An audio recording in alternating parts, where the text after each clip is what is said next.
George Bernard Shaw said something that I thought was worth bringing to your attention because I think it is quite profound. He says, progress is impossible without change.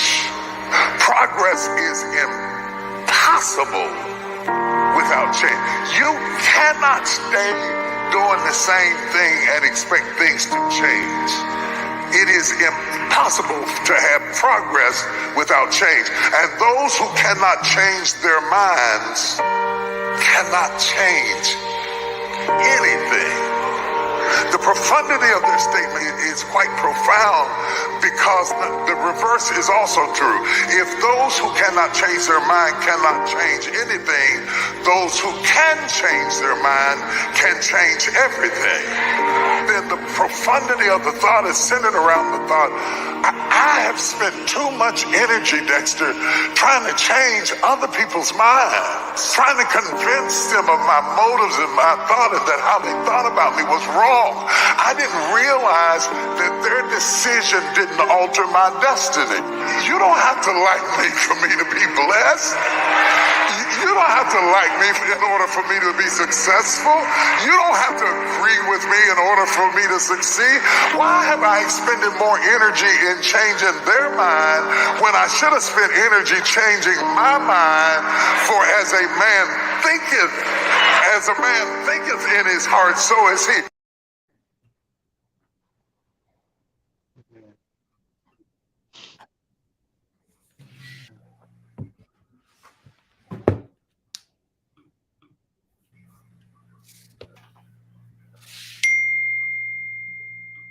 Amen. Welcome to our Monday night, Mighty Men of Valor. We're back just like we said we would be. I'm very excited about what God is going to do on tonight. I'm very excited about who I have on tonight.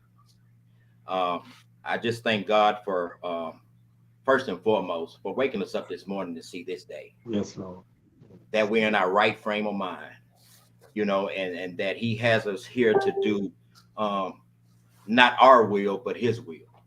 Yes. So I thank God for what He's about to do on tonight, and I thank God for what He's about to speak through us. Yes. So I want everybody to just sit at a relaxed place. We already know it starts at 8:00. We don't have to go and start popping popcorn and all this different stuff that we try to do once 8:00 comes. I just want, especially for men, to receive what God has for you on tonight. And if you have your mate sitting next to you, that's a blessing. Yes. Because when we come into agreement with God and He brings us our mate, we become one. And I've always understood when I used to go to church by myself without my mate, and I receive a word, and then I try to go back and tell her what I heard on that day, it's not the same as both of y'all being there. Yes. Because even though we're one, we're two different beings. Yes. And we receive things totally different than one another. Yeah. You know what I'm saying? So I'm just excited about what God is doing tonight. I am Pastor Pagana Washington of Emmanuel Worship Center, where we evangelize, equip, and empower God's people. And I have two of men that's on here tonight that God has blessed me with to connect with. See, I didn't even realize that the connection was going to happen, but God did. Yeah. And I thank God for connecting me with these two awesome men of God. And I'm going to let them introduce themselves. Amen. Amen. Pastor. I'm Pastor Otis Petaway of Victory Community Church here in Houston, Texas, where I serve as the founding senior pastor here. We believe in putting Jesus back in the center of the community and reaching out to those that are lost and trying to grow not just churches, but grow people, and believing that um, reaching, you cannot reach down if you down, and you cannot pull somebody up if you need pulling. So what we try to do is to reach everybody and teach people victory. And that's Yeah. what we do from every mindset and every mode. And I believe that's what Jesus came to teach us, that we were not built to be defeated. We are built to be victorious. Amen. Amen. Amen. Amen. Amen.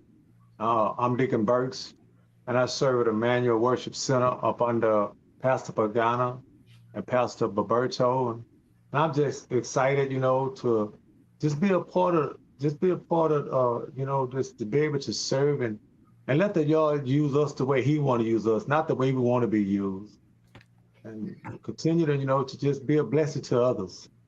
So I'm just excited about tonight, and I'm looking forward. Amen. Well, this is the month. Um, as we all know, this is the month of Father's Day, and Yes. this is about us. This is about us. We are already celebrating Mother's Day.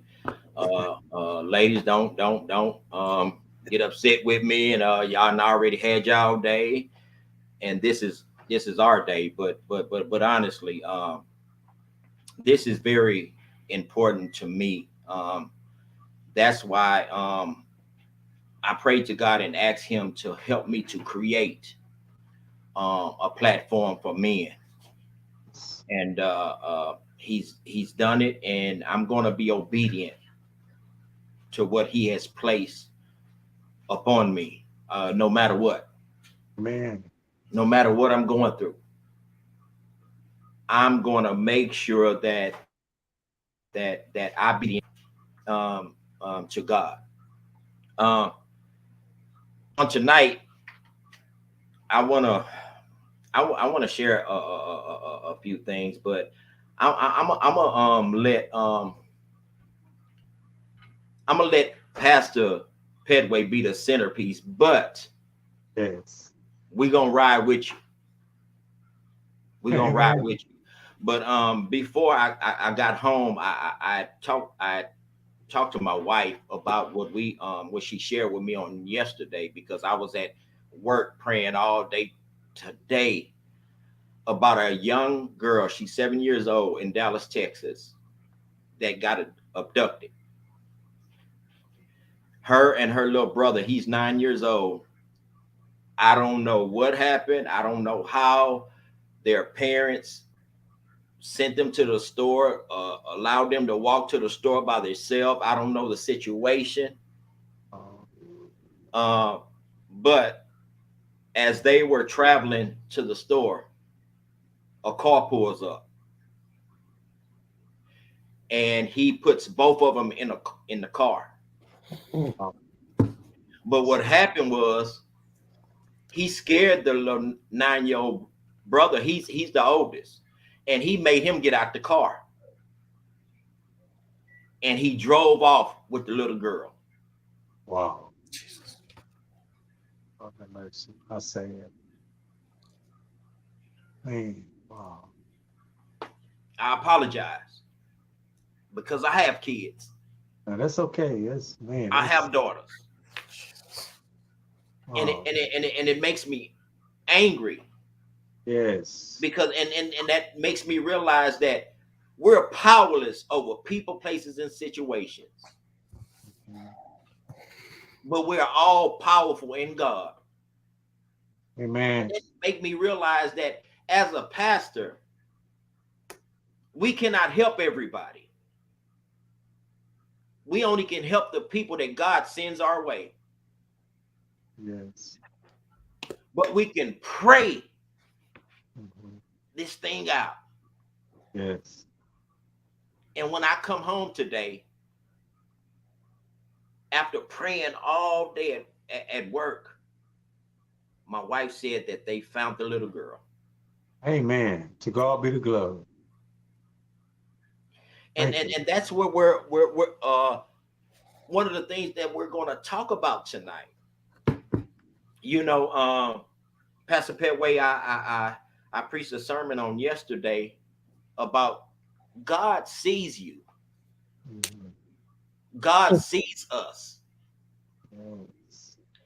And I was talking about the spirit of infirmity. The spirit of infirmity. What allowed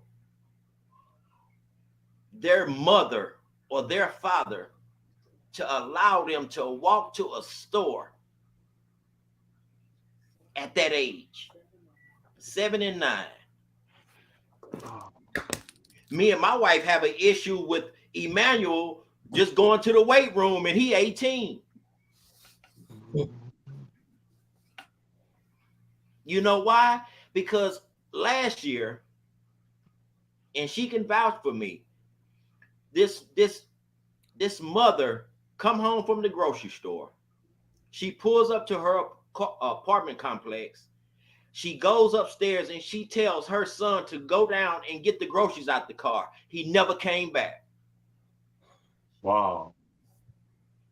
Somebody shot him right where he was because they was trying to rob him.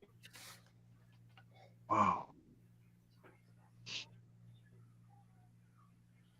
So before we get started, Pastor Pedway, man, I want to ask you, as a father, where you are right now, and I know your kids. Hmm. I know you and your wife. I know what y'all about, and y'all have to understand me. I'm just the type of pastor. When I express myself, I move my hands, I move my neck, I move everything Yes, sir. because I have so much inside of me I'm with you. that God is bringing out of me. Yes. That my expressions is this. Mhm. Hmm. My name Pigana. In Swahili, it means warrior. I'm a fighter. Amen. When I was fighting out there in the streets, I'm fighting for God now. So just let us know as a father where you are right now, um, at your children's age, where God has you right now, as a father, as the priest, the protector, and the provider of your home. For me, so you say you talk with your hands, and I'm with you, and naturally, I'm an overthinker. I'm an overprocessor. So, let me first start off by saying, um, I'm grateful for the opportunity to be on. Um, One of my favorite nights of Bible study that we have at Victory is our question and answer night, which I normally have no idea what the questions are until they pop them up. So, of all of the things that I was ready to discuss tonight, you threw me into a different arena that I'm excited about. But I want to. Can I answer your question from the side and then come into the front? And the only reason I'm answering it this way is I think the first problem we have in the communities and the world that we live in today is not just about the parents that left their child to do something that in nature they should be able to do. A 9-year-old, as long as he's taught, they called them latchkey kids back in the day, where they knew they had the key around their neck. They would go home. You knew to go in the house, lock the door until mama got home. You even knew what to put on the stove until, get in the house. You start that chicken. Mama put it in the oven. You start the oven up. So when you get home, so when she get home, it can be cooked. I think that the thing that changed is the world that we live in, and I don't think that it was a change that did not come without absence. And I'm saying absence in a void of saying without favor, without attention, without distraction. Because I think a lot of people, we've now introduced a generation of adults that are ineptly parentless. They didn't have parents. We've had social media that has brought us closer together through these devices, but it's made us even more distant in our actual neighborhoods. We used to know that you couldn't run down the street and break into Sister Jones' house because she went to your church and she's gonna tell your daddy when you got home. And now the world we live in, we don't even know who that person is next door to us. You don't even know who the person is two doors down. And if somebody tell your child something, you ready to go and fight the adult for correcting them than the child for actually doing what they were not supposed to be doing. So I think that's the first problem, is that we've lost the entire generation, multiple generations, honestly, because the parents have never grown up. Is that we watched the spectacle of what Michael Jackson was because he was 50 years old trying to relive his childhood. But we have the same thing with 60-year-olds in the clubs with the 20-year-olds. And it's the problem because they never grew up. So I think part of the problem is that you have this group of people that are their mindset is instant gratification. They have this viewpoint of I got to have it now. I want it now. It's mine.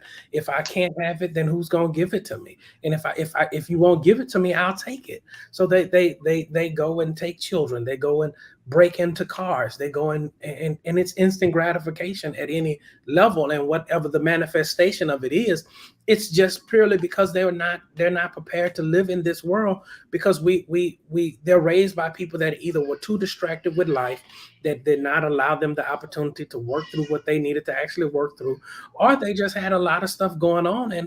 And most of the time we deal with parents that spend more time on their iPhone instead of in their children's eyes. And the problem with that is that, it's not that the kid couldn't walk to the store. The problem is what were you doing that was more important than making sure your kid got back? What was more important than watching over your child? Because if we know the world we live in, I think that sometimes it's unfair to question the judgment of someone based upon the one time that things go crazy. But I do understand that we do live in this crazy, crazy world. And I think that part of the problem that the church has really adapted to, has adapted poorly to, is that we spend a lot of times judging homes on one interaction that we have with them, instead of taking time to figure out, hey, so what are you doing? Do you have the tools? Do you understand what it's like? Instead of waiting until it's on the news, in the newspaper, or only offering prayers, are we teaching these young people that are having children because they understood what the thrill was but didn't know what the responsibilities were? Are we actually helping to mature them, or do we spend more time critiquing and judging them? I think all of those things add to I mean, let's talk about the kidnapper. What drove him to that place? What put him in that mindset to go that you're gonna grab a 9 and a 7-year-old? I mean, let's discuss because see, we can address the immediate issue of the child, but let's try to figure out how can we catch this generation that's coming up, so the next generation of kidnapper, maybe he gets a skill that he learns and becomes more adept to live with a world that might not always tell him yes. Yes. Wow. And I think that, to me, is the problem that we live in, is because we spend so much time on our knees praying in church that we don't spend a lot of time getting out in communities and saying, hey son, do you have the skills to be able to deal with a woman telling you no? So you don't go up and try and do a murder suicide when the girl that you've been in love with in your head for 2 years tell you she's not interested in you. Wow. Amen. Brother Bert, would you Yes, like sir. to respond to what Pastor Petway and what he just said to us? Yes, sir. I agree with him totally. We don't interact like we used to. Now, I mean, everybody's doing their own thing, and we got all these different devices, and it's kind of sad, really, because I remember growing up as a child. uh, everybody just spent time, family time, you know.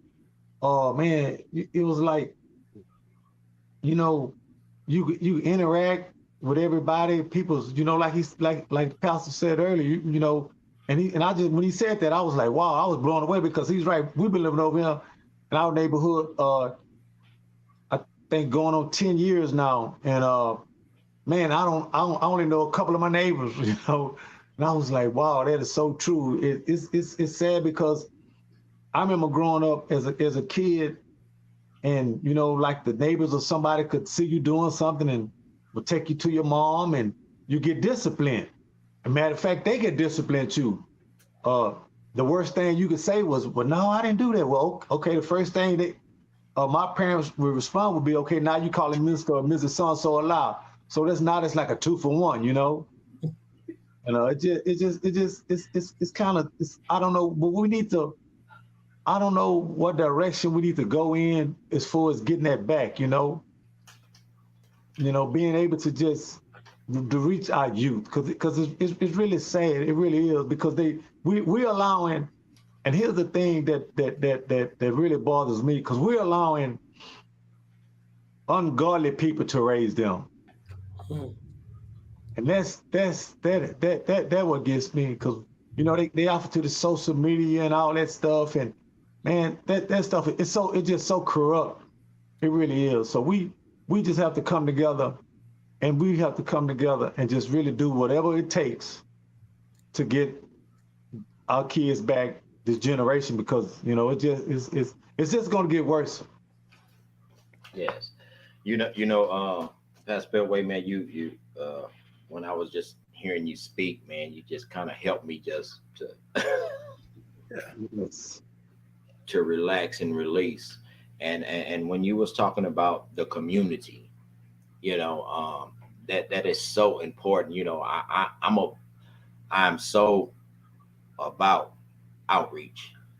Yes. And on Thursday, last Thursday, we was out there on Thursday before Bible study, and we was evangelizing to some people that came towards the church.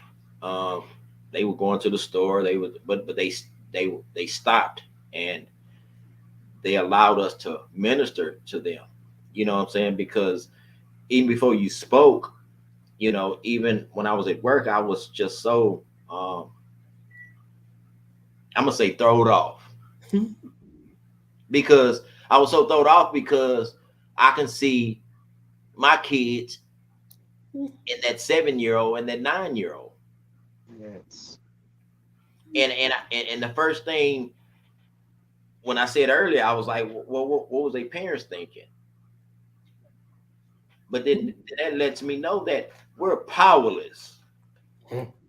over people, places, and situations. Yes. And what I realized that we can't be around our kids 24 hours a day. Mm-mm.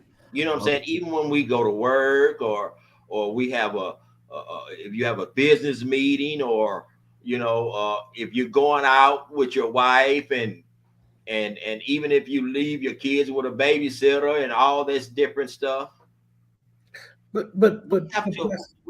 we have to trust God in everything that we do. Amen. And we Amen. have to have a prayer life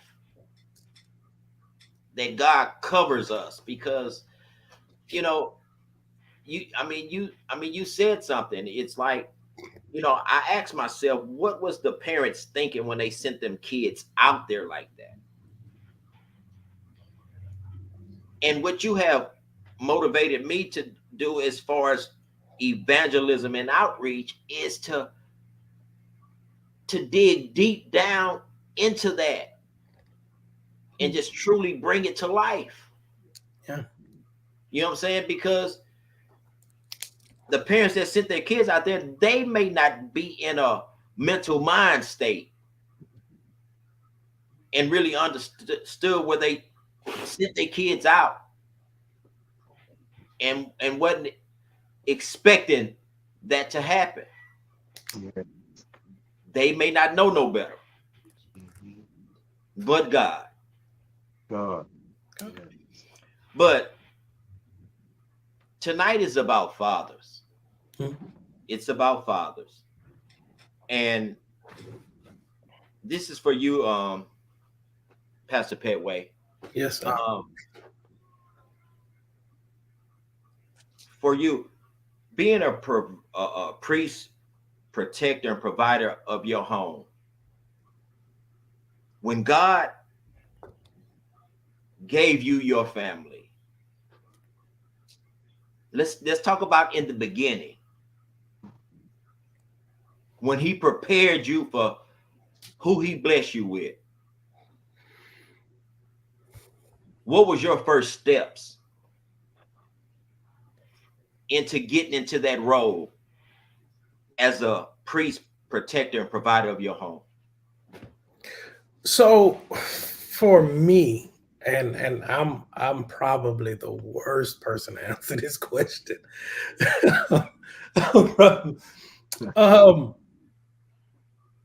I what prepared me kind of came after I was in the role for where I am. I publicly say my wife has seen me grow into the father, the pastor, the husband that I am today. The guy she married, the guy she dated was not that guy that I am today. It was probably last year I was in a conference that God gave me the words to explain where I was then and where I am now. I didn't get it just then, but I did know how to articulate exactly where I was and where I am now. Um, when I first became a father, um, I was operating off of the mindset that they told me when I was a kid. They told me to act like a man, and men don't do this, men don't do that, men don't do the other. Men don't cry, men don't do this, men don't do that, men do this. This is man gonna go to work and provide for his family. Man gonna do this. So I did what they told me to do. I act like a man. But the problem was I saw a lot of stuff that other men were doing. So I tried to act like them too. And that was some stuff that we didn't talk about publicly. And there was some stuff I didn't understand and appreciate. What I found out is that, and what I learned to articulate that I learned over time was that I didn't need to act like a man. I actually needed to be a man. Amen.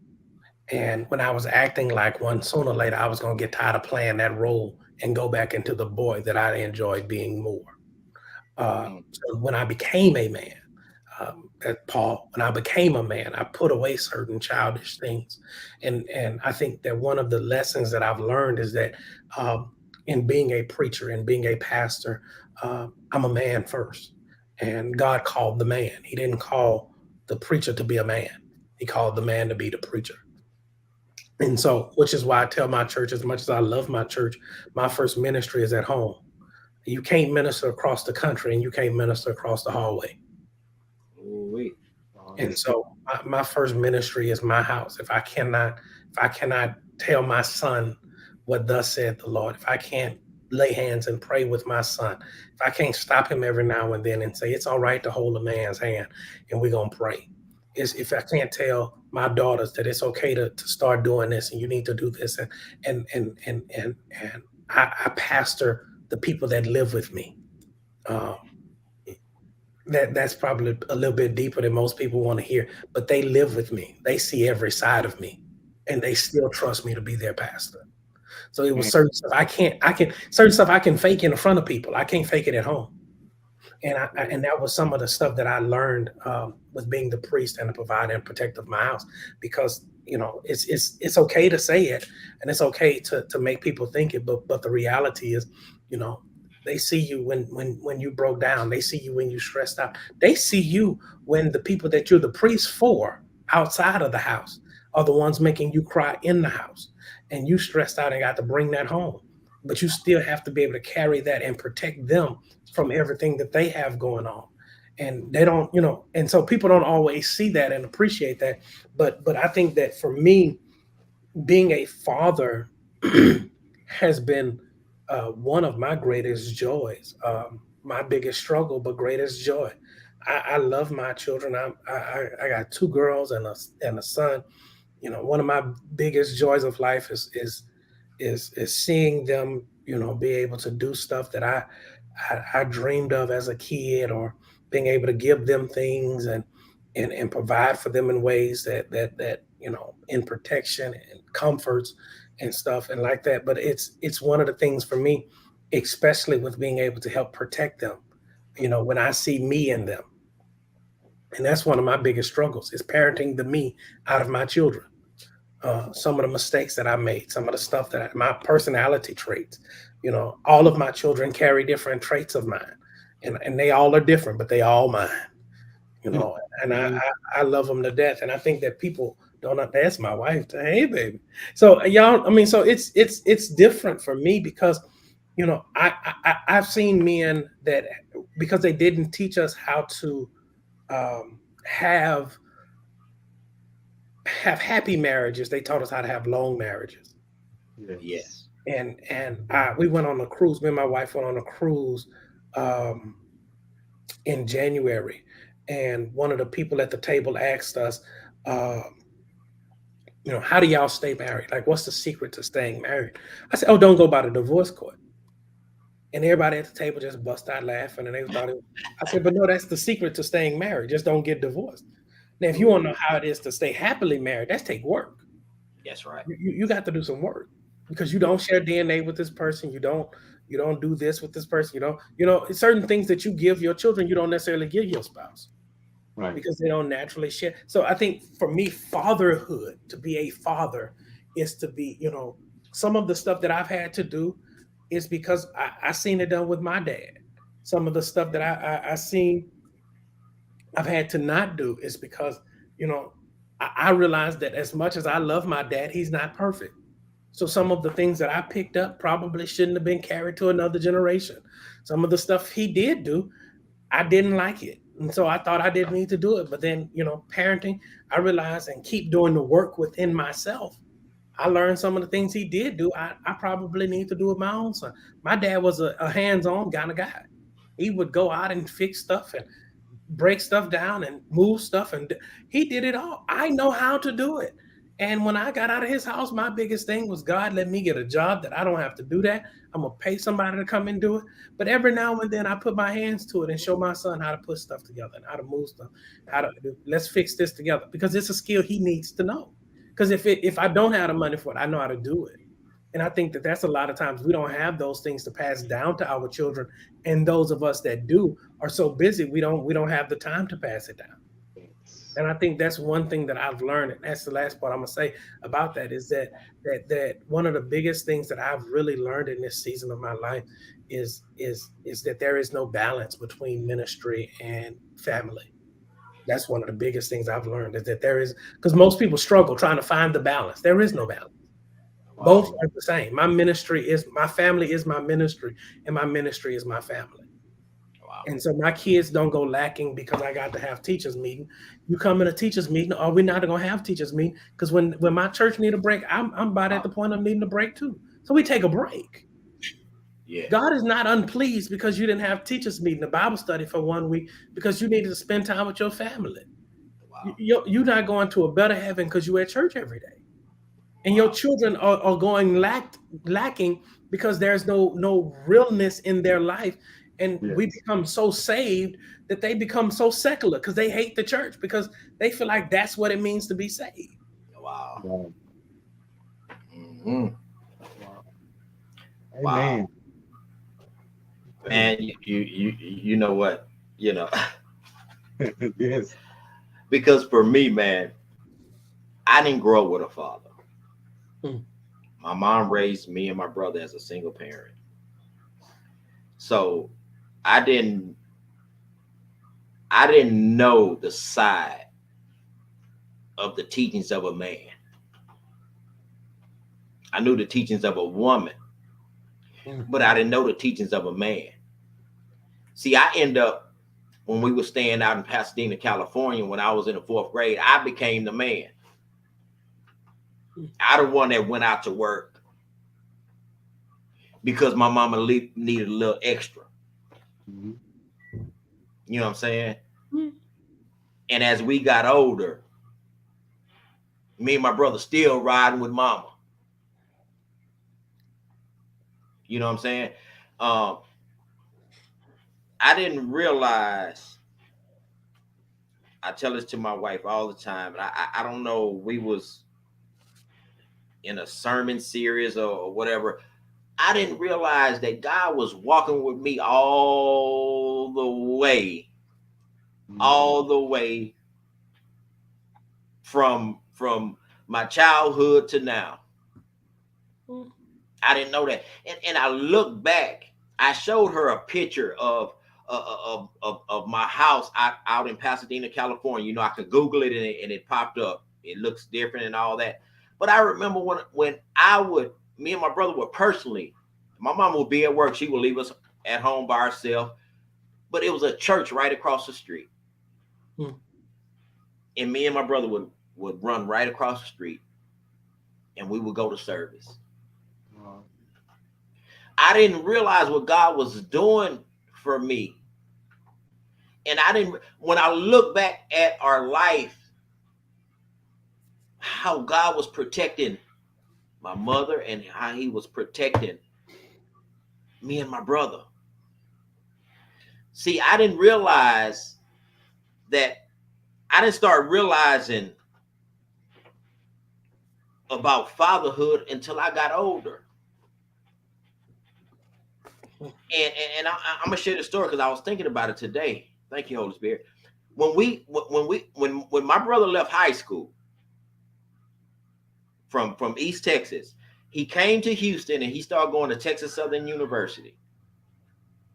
2 years later, I met him up here. See, I thought me and my brother was gonna lean on each other because we always leaned on each other.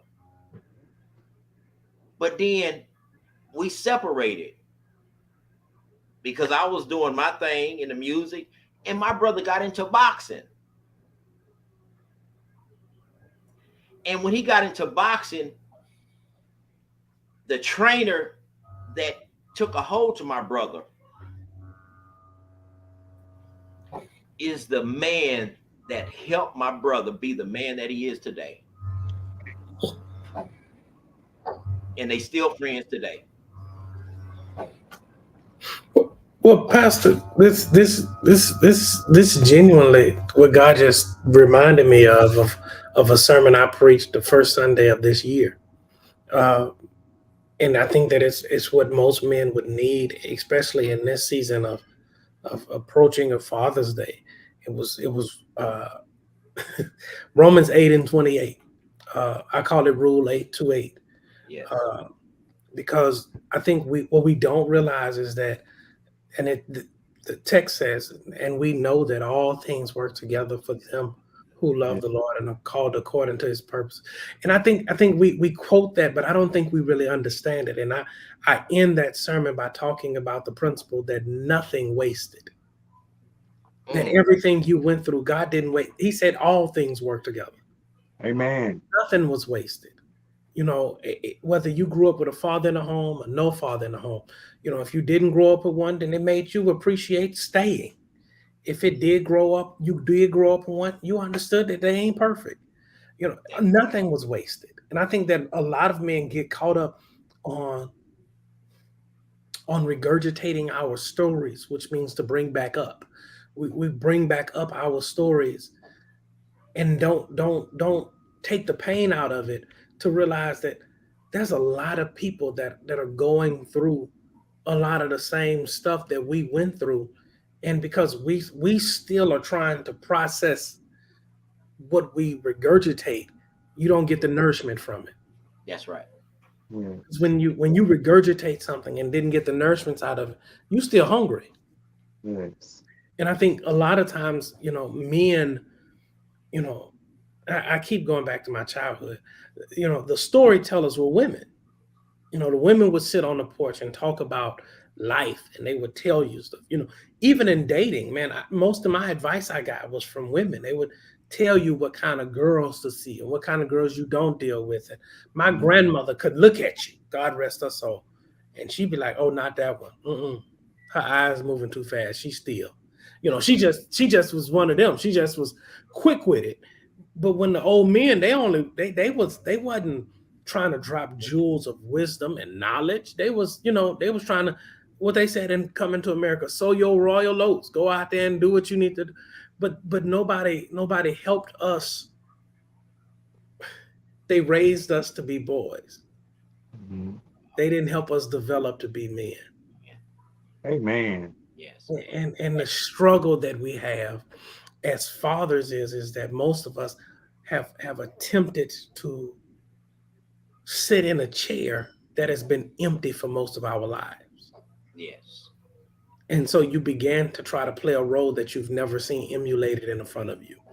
And Yes. and some of us are trying to play roles that we seen played poorly, or they've seen uh, get left. And you have 30-year-old, 40-year-old men saying, I'm how I am because my daddy left me. Yes. And now you got your own family and you didn't left your children because your daddy left you from this unprocessed pain. Yes. And so you think you showed up for um, I'm trying to think of a TV show, House of Cards, or scripted episode, The Cosby Show. It was written, Yes. and nobody told you that parenting is reality TV. It's no script. Yes. The Yeah. best you got is some producers yelling out some orders at you every now and then. And so you try to fill this role of being a father when it's very few examples of great, because the closer you look, we live in a world that counsels everybody. Mhm. Like everybody can get counseled. Perfection is only expected by the people that don't understand that we all are flawed. That's why Jesus had to come. Amen. Moses wasn't a good example. Yes. And and so that to me is the struggle of fatherhood, is that the one example I have didn't have children. I'm his brother. Yeah. I, Yeah. it, it's You it's know, I mean, by you saying that, I truly understand where you're coming from, Yes. because I was able to process Mhm. the whole thing all the way through.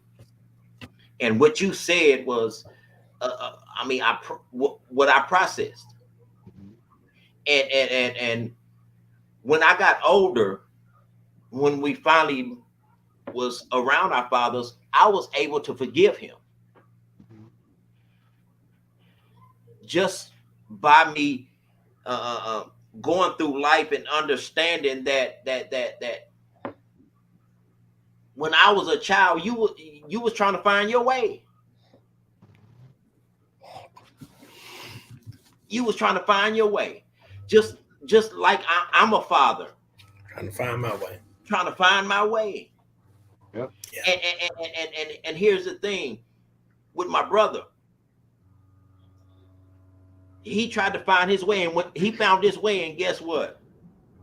When he found his way and God blessed him with a wife of his youth, guess what? They've been married 27 years.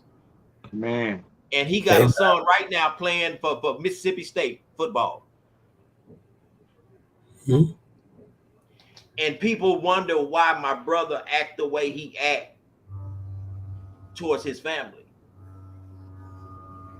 Because he's protecting his family. Why?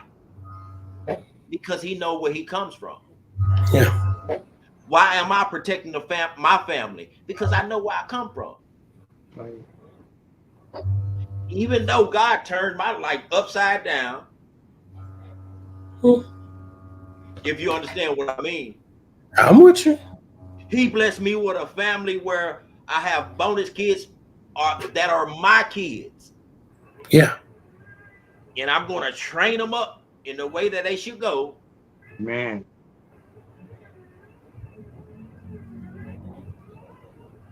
Just like God has blessed me. As he has blessed me, I'm blessing them. Yes. It's truly a blessing. So, Brother Bert, Pastor Fairway, man, you got me all fired up over here, man. Amen. Amen. I mean, a lot of release, because we as men, we have to hear this. Yes. Yes. We have to understand at a certain point in our life, we have to let go and let God. Yes. Amen. Just like God say, Adam, where are you? We need to stop hiding. Yes. We need to stop saying, well, my dad wasn't there. Just like Pastor Perway, like you said, we need to stop making excuses for our life and stand up as men. If Sir. you know your father wasn't not in the home, guess what? You need to be in the home. Yeah. Man. That you knew that your father wasn't in the home, you need to be in the home. What Amen. he didn't do for you when you was growing up, you need to do for your kids today. Yes, sir. And that's for men that don't have kids that are about to have kids, because you haven't worked out your soul salvation. You haven't worked out your soul. You're just jumping into a situation because uh, you're trying to feel wanted. Yeah. So, Brother Bert, let me let you speak on that, man, and then we'll continue to move forward um, before we let Pastor Fairway close. Yes, sir. Uh, yes, sir. Just one of the things I think that we have to focus more on, because the men we're taught to provide, but we nobody's mentioned love, and we have to learn to love, uh, providing and everything, that's a priority. Because I was always told that your family is your first priority, you know. So, but I think a lot of times, as men's, it's no excuse. I mean, okay, your father wasn't there. You ought not want to put your kids through what you went through, So, we have to really, just come together, and as men, we have to learn to encourage one another. We don't encourage each other enough. We have to learn to encourage one another. And even though it's a lot of them probably that's not doing what they should be doing, but then there's also a lot of them that are. I know a lot of young guys, and that really this, you know, we get caught up and we always talking about the ones that don't. But let's get credit to the ones that are. Let's Yeah, get credit to them. Because I know a lot of young men that's stepping up. I mean, matter of fact, I work with a lot of them that's young and they're in their early 20s and they come to work every day and take care of their families. And every time I get a chance to tell them, I said, man, that's awesome what you're doing. As a young man, I encourage them. I really do. Because I know, and when from the conversations me and them have, and they tell me all the time, man, thank you, Burks, man, I appreciate you, Walter, because they don't get that a lot, because all they get is negative. Oh, y'all young, y'all out here doing this and the other, and some are, but let's really start giving credit to the ones that are doing. yes. Uh, Before we get off, Pastor Fairway, I have two questions for you. The first question is, um, what would you encourage um, a young father that's coming uh, into fatherhood? Uh, how would you encourage them to um, be there as a father, not just create the seed, but be there as a father? Um, Two things. You got another question, so I'm not going to be long-winded on this one.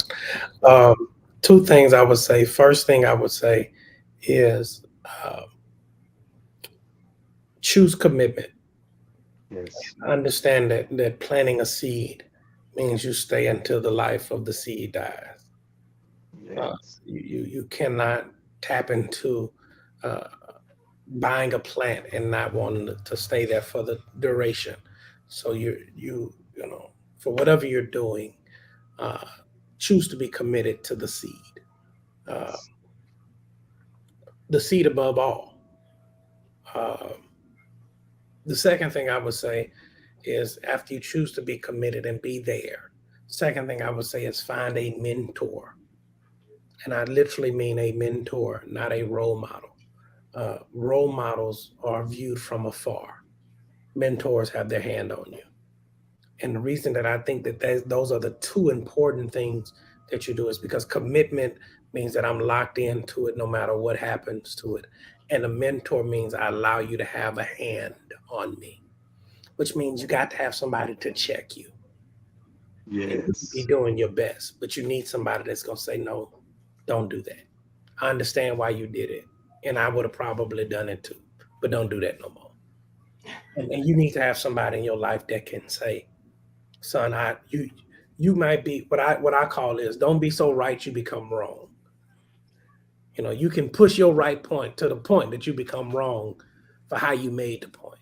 And I think that those are the two most important things to me in any father's life is you always got to be committed because no matter what, that's still your child. No matter what Amen. they are, what they do, how they do, where they do it at, or who you made them with, that's still your child.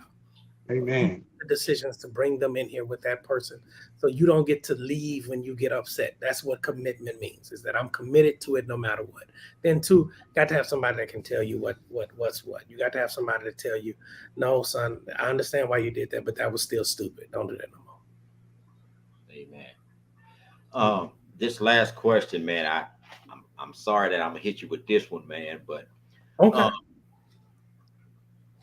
I want you to share as a father, now as a man, as a father, and as a pastor, for the men that are out there that's entangled, that either are separated from their mates, that are maybe then got a divorce, that don't communicate with the mother, being that it's Father's Day, because a lot of men have to fight to see their kids on Father's Day.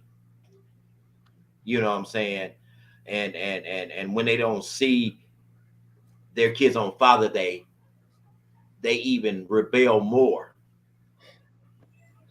So what would you encourage a man that's in that position to do? For men that's on this line, that for men that's going to hear this live 5 days from now, or even on Father's Day, because I Um. truly believe that God is going to allow men to just, when they on Facebook,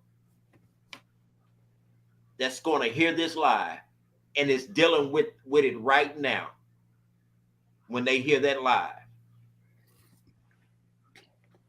For me, I would say first of all, and this is going to sound unpastorally, and because of our community, get counseling. I think anytime a man goes through a divorce or a separation or not physically in the home with their child, I think you need counseling. And the reason I think you need it because I needed it.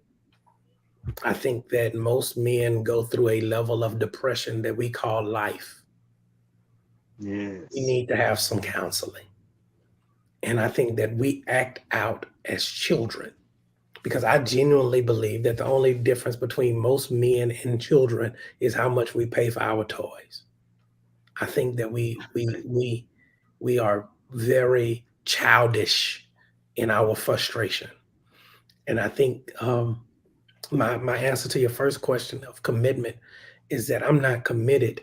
Um, I'm not committed to only this house.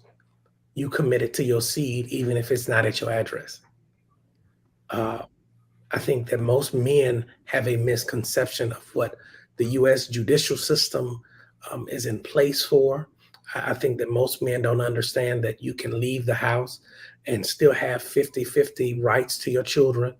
I think that most men don't understand it because we've been taught to fear this system, that you can go back. And I think that one thing that we need to make sure that we understand also is that you have to, no matter what, respect this person that you laid down and made the child with. That even if the relationship don't work out and you can't stand them, you have to respect them at some level because that's the parent of your child. And I think that Amen. we taught to both sides. I think that, you know, for me, I have a daughter with my ex-wife, and I'm not ashamed to say so. I've been married before. I have a daughter from my first marriage, and uh, me and her mom haven't always been on the best of terms. But you can't say nothing to me about her because at the end of the day, I picked her. Wow. I don't think a lot of people understand that she's not perfect, but she's still the mother of my child. So I might feel some way, but you're not gonna say nothing about her. And when it all comes down, it'll always be me and my family against the world.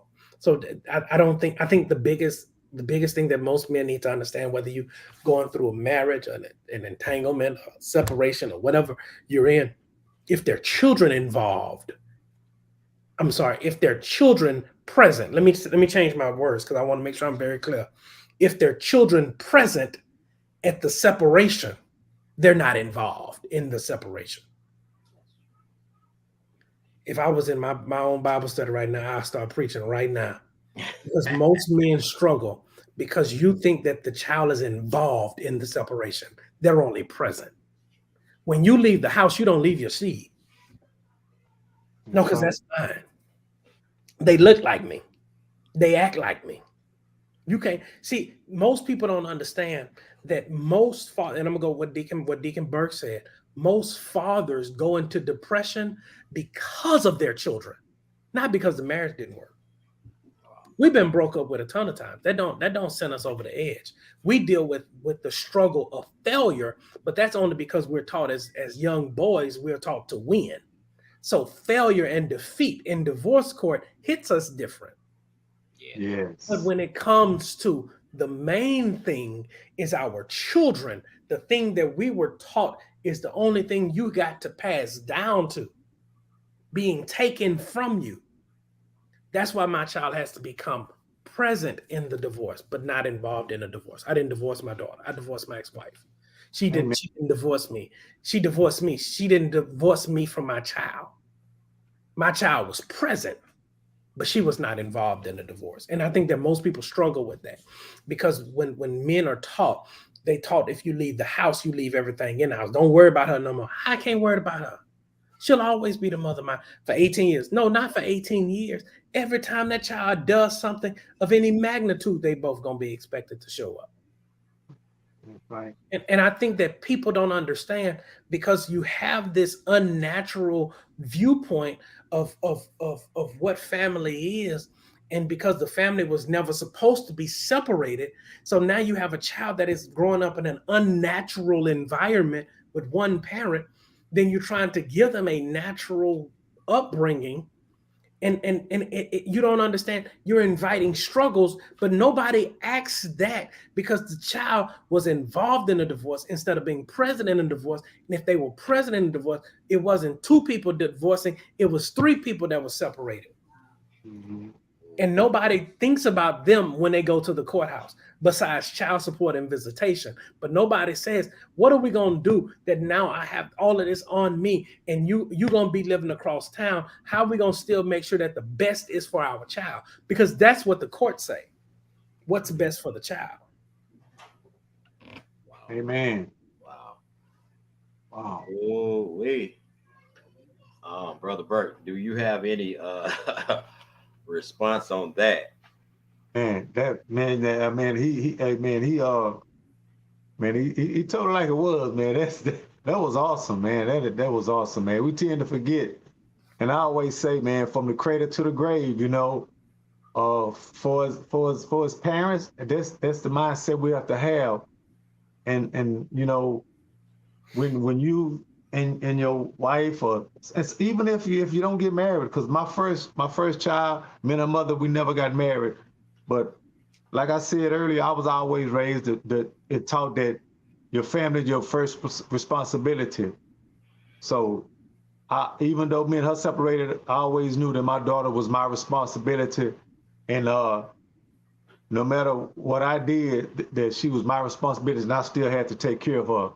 And like that's the part that I think in this generation they haven't been taught that, and it just it's so sad. But they're being taught, you know, they being taught everything with them.